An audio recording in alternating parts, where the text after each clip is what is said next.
Hi, I'm Dr. Gaby Cora, and welcome to my show, Dr. Gaby's Take, Make Life Interesting.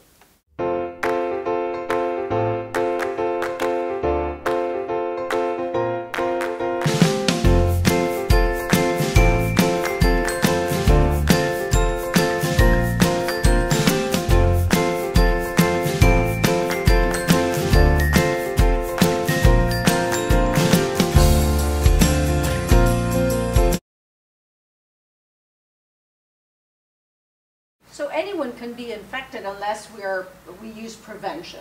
There you go. And that's the important thing for us to realize. There's different ways in which we can prevent from becoming, from having the virus. There you go.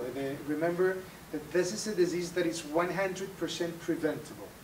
Something that we really need to understand as well is, well, first of all, education. Education is key. But something that we need to have clear, very clear, is that this is not an airborne disease. This is strictly blood-borne disease, which makes a big difference. It is not that easy to get infected with HIV, as you may think. People many years ago, and still even now, we see stigma is alive, unfortunately, but many years ago, people, they didn't want to shake hands or hug someone, nothing like that. We know that those are myths.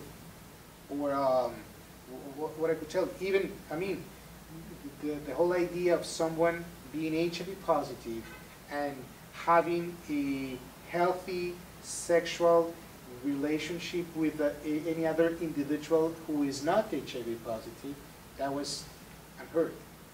Nowadays, thanks to the clinical research, thanks to medication, as long as people take their medications, as long as their viral load is undetectable.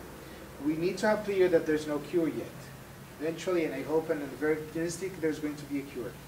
But if you get infected with HIV, we know that it's going to be until there is a cure or something else.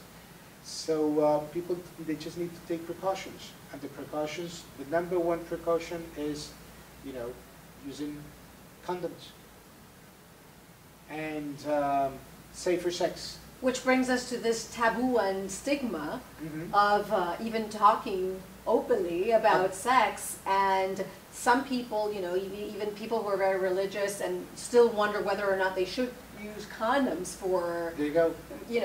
So all of this makes us think quite a bit. You've also shared with me that people get really surprised when they know that you remarried. There you go. Yes, absolutely. Well, first of all, there's something interesting because, and it happens, I'm sure that it's not only happening to me, but also to most people who are actually working to fight this disease. And it's because there are three different types of stigma.